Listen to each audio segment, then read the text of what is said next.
Hello and welcome back to An Old Man Watches, where today I'm going to be talking about the 1935 science fiction film serial The Lost City.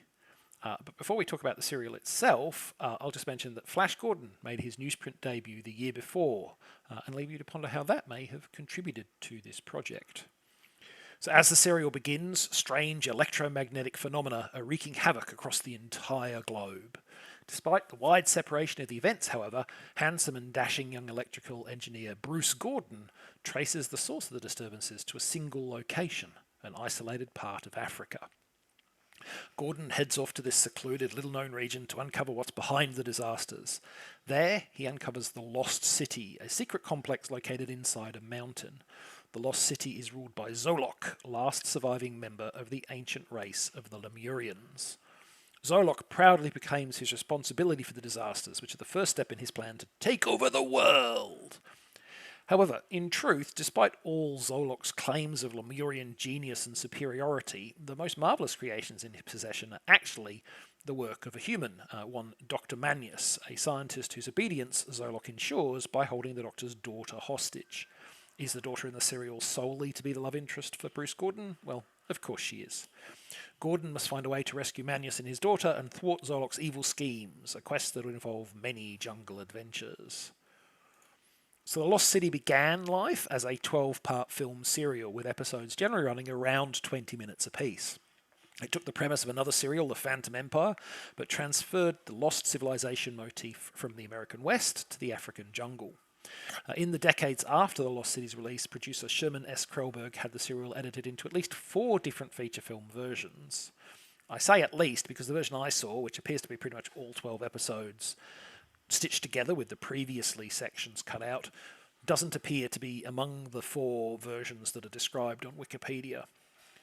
Now, all 12 episodes of The Lost City are in the public domain and can be, legally watched on the Internet Archive. But the question, of course, is should you watch them? Probably not. And the first reason why is an artifact of its original format. 1930 serials like this were often designed to be able to be edited into 80-minute film versions for later redistribution. This was generally done by cobbling together the first 2 to 3 episodes with the last 1 or 2 episodes, which means, of course, that there's a clump of about 8 episodes in the middle where no actual forward motion can take place in the plot. And that's the case here. The good guys escape from Zolok and his minions around an hour in terms of total runtime, and then spend 2 hours repeatedly looping the same 20-minute jungle scenario. Escape the clutches of enemy, blunder around the jungle for a bit, run into someone else who wants to co-opt Dr. Manius' inventions for their own purposes, who will then need to escape from at the start of the next loop. Eventually, and I do mean eventually, as in 20 minutes from the end of this more than 3-hour film, Gordon and his allies end up back at the Lost City, where they overcome Zolok and save the day.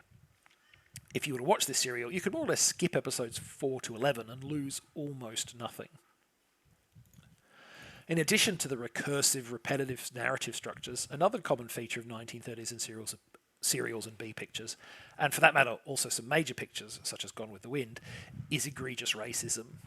Even in the deeply problematic standards of the time, however, the racism in The Lost City is notably pronounced and blatant. A significant amount of the plot revolves around an invention of Dr. Manius that can be used to turn black people white. One subject to this process responds to his new skin tone by literally leaping for joy, and becoming white is one of the primary goals of a sympathetic secondary character. So yeah, there's some major racism in this. Some of it's so outrageous and absurd, it's hard to imagine that it was written with anything but deliberate intent, though it probably wasn't. Probably was just accidental. But there's literally there's a line that sounds like a white girl's scream. Really. And as I said, it's all the isms. So I mean, racism is the most egregious, but it's it's a 1930 shows. It's plenty sexist too. So yeah, you're gonna have to deal with that if you want to watch this. And finally, there's the performances, or actually one performance in particular. It's not fair to pick on all of them because 1930s serial acting was a different beast than modern feature film making. These programs were made in circumstances that are much more in line with the breakneck production of daytime soap operas, churning out a whole lot of material as quickly as possible. Nuanced, deeply characterised performances were not what these people were hired to deliver. They were, however, presumably hired with the expectation that they would make some effort to turn up to work sober. The actor playing Zolok, however, at times to be even more hammered than Michael Madsen appeared to be in Blood Rain. This would not be out of character, as the actor in question was William Stage Boyd, who was regularly arrested for alcohol and drug offences throughout the Prohibition era. His legal issues were apparently so ubiquitous that his infamy actually caused trouble for another actor who was also named William Boyd. Now, The Lost City would prove to be this William Boyd's last role. He died shortly afterward of ailments related to his drug and alcohol abuse. Although that's tragic for him and his family, it was probably a blessing for the other William Boyd, who promptly landed his most famed role, that of Hopalong Cassidy, who would go on to play in more than 60 movies. So, the guy hams it up, and clearly, to a large extent, he's hamming it up because he is not anywhere near sober. So, next time, the heyday of the erotic thriller was probably the 80s and 90s, but the form actually dates back well before that, as exemplified by the 1974 offering, The Teacher. But that's next time. Until then, thanks for watching this video. I hope you enjoyed it, and if you've seen today's movie, let me know what you thought of it.